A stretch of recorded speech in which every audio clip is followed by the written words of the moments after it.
A new powerful human rights energy sweeps across the earth.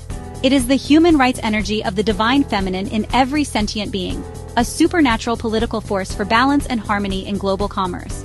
For too long, the masculine has dominated societal structures, leading to conflict and division through senseless wars that enslave countries with debt bondage. Now, the divine feminine, creativity in all, rises to heal and restore our global system of commerce under international human rights law.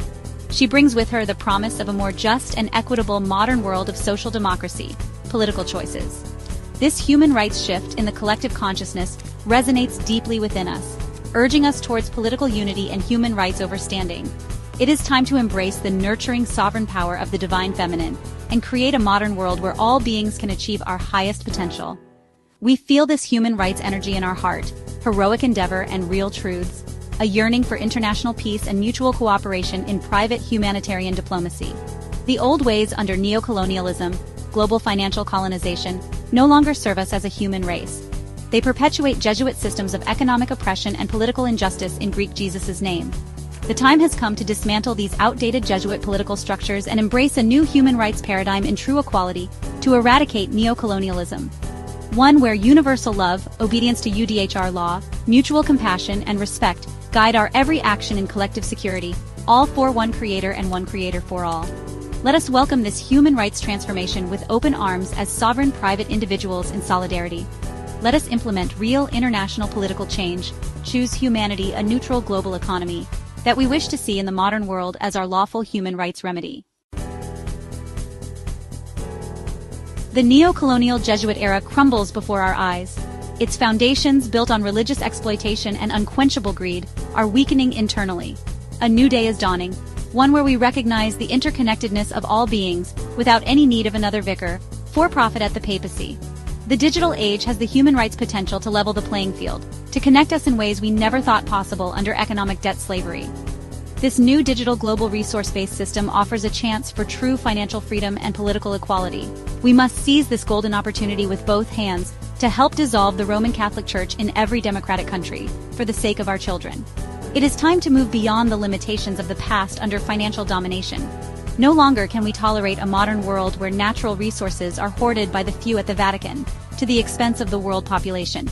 We must embrace a future where everyone has diplomatic access to the political tools and natural resources they need to achieve greatness independently. This means democratically dismantling the Jesuit systems of economic oppression that keep so many trapped in artificially created poverty and social despair unnecessarily. The Roman Catholic Church, for centuries a satanic symbol of religious power and de facto authority, now stands as a criminal, human rights violator organization in gross violation of the UN Decolonization Treaty.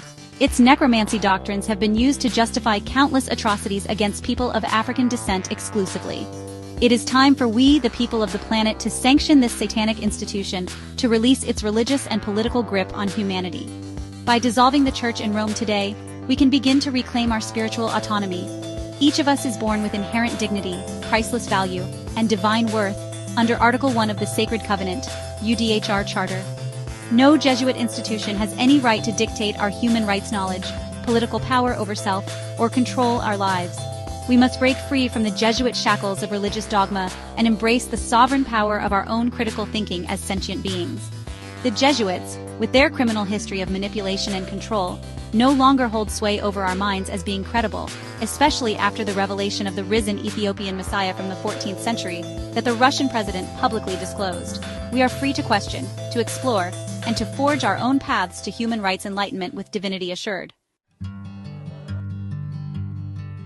The sovereign will of the people is the most powerful political force on Earth. When we democratically unite online in cyberspace with a common purpose against neocolonialism, we can achieve anything together in global unification. It is time to stand united and demand a modern world that reflects our shared principles and values in the UDHR Covenant.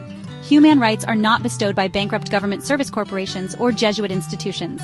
They are our inherent birthright gifted to every individual to protect our life force from economic exploitation. Let us create a technologically advanced modern world without debt, where everyone has equal opportunities and no stress. A modern world where every voice is heard and every person is valued with respect. The time to implement change is now, for we must stop the ascension of another vicar for profit by shutting the Vatican down. Let us step boldly into this new Aquarian era, guided by the Charter of the United Nations Principles of International Justice, Political Equality, and Universal Love. Together we can build a brighter future for ourselves and for generations. So if you need more information before we orchestrate a peaceful, non-violent human rights to life decolonization protest against the British impostor in civil disobedience at the Jamaican Ministry of National Security on the 26th day of May 2025 11 a.m., feel free to contact the Risen Ethiopian Shiloh at Kingdom of Debrazite 2020 at gmail.com in Human Rights, Solidarity and Oneness, Sela.